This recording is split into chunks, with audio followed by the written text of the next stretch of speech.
일일정비교실 16번째 시간입니다. 이번 시간에는 베어링 유격 조절에 대해서 말씀을 드리려고 하는데요. 크게 유격이 두 가지가 있습니다. 하나는 뭐냐면 이렇게 세로 부분으로 되어 있는 유격 부분이죠. 그러니까 지금 이제 이런 베어링 같은 경우에 이게 너무 가까워서요. 이 초점을 잘 맞춰야 되는데 요점 이렇게 맞추면 잘 맞죠? 요쪽 부분이죠. 예. 마찬가지로 안쪽에 이렇게 평평한 부분, 이 부분에 유격이 있을 수 있습니다. 특별히 이런 부분에 정밀도가 좀 높아야 되죠. 그래서 릴 같은 경우도 정밀도가 좀 높은 릴 같은 경우는 이 부분에 유격이 굉장히 적죠. 하지만 이제 뭐 그렇지 않은 릴 같은 경우는 여기 유격이 있어가지고 베어링 자체가요. 여기서 이렇게 이쪽으로 이런 방향으로 움직이죠. 특히 핸들 로브 같은 경우에 이게 유격이 헐거운 경우들이 꽤 있습니다. 그런 이제 유격이 하나 있고, 하나는 요쪽 부분이죠. 요쪽 부분과 요 마주치는 부분의 유격. 그러니까 요쪽 방향으로 지금 이제 제가 너무 가깝게 좀 보여드리려고 해서 그런데 요 부분이 아니라 방향이 요 핀셋 방향으로 요렇게 움직이는 부분에 유격이 있단 말이죠. 그 부분을 조절할 때 뭘 쓰냐 하면은 우리가 흔히 말하는 이런 심 와셔를 이용해서 조절을 하게 됩니다. 근데 이 심 와셔를 사용해서 조절을 할 때 정말 조심해야 되는 부분이 뭐냐면요.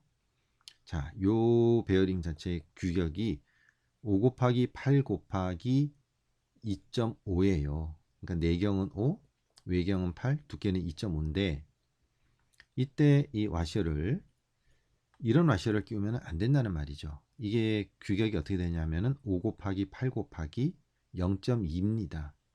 그러니까 두께가 문제가 아니라 내경과 외경의 문제예요. 내경은 맞죠. 5니까요. 딱 맞아 들어가지 않습니까? 근데 외경이 문제죠.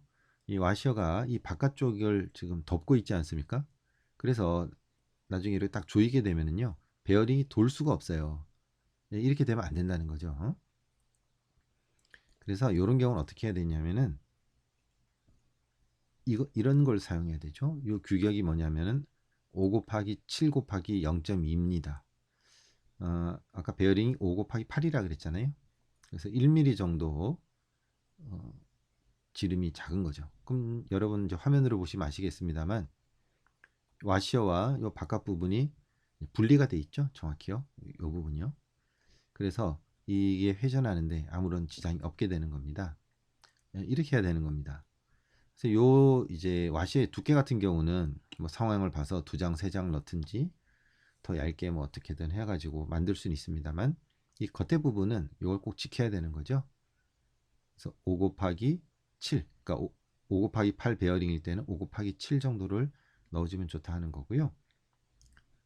가장 많이 쓰는 베어링 중에 하나인 이제 핸들 로브에 들어가는 뭐 시마노 다이와 뭐 이런 것들은 이제 4 곱하기 7 곱하기 2.5 거의 대부분 이렇게 들어가거든요. 아브릴이나 뭐 다른 건 모르겠네요. 도요가 그런가요? 하여튼 뭐 그런 일은 5 곱하기 8이 들어가는 건데요. 4 곱하기 7이 들어간다 그러면 4 곱하기 6짜리를 써야 되는 거고요. 또 그 라인 롤러 같은 경우 그 튜닝 할 때 3 곱하기 6 곱하기 2.5 뭐 이런 걸 많이 쓰거든요. 그런 경우는 3 곱하기 5로 되는 그런 와셔를 써야 되는 거죠. 그러니까 베어링 유격을 조절할 때 항상 요 관계를 잘 이해하셔야 된다는 겁니다. 그러니까 일반적인 뭐 나사를 박을 때 쓰거나 이런 와시하고는 개념 자체가 다른 거죠. 이렇게 유격 조절하고 그런 간격을 조절할 때는 이런 와셔를 쓰는데 그 크기의 관계에 대해서 제가 오늘 말씀을 드렸습니다. 여러분 참고하시기 바랍니다.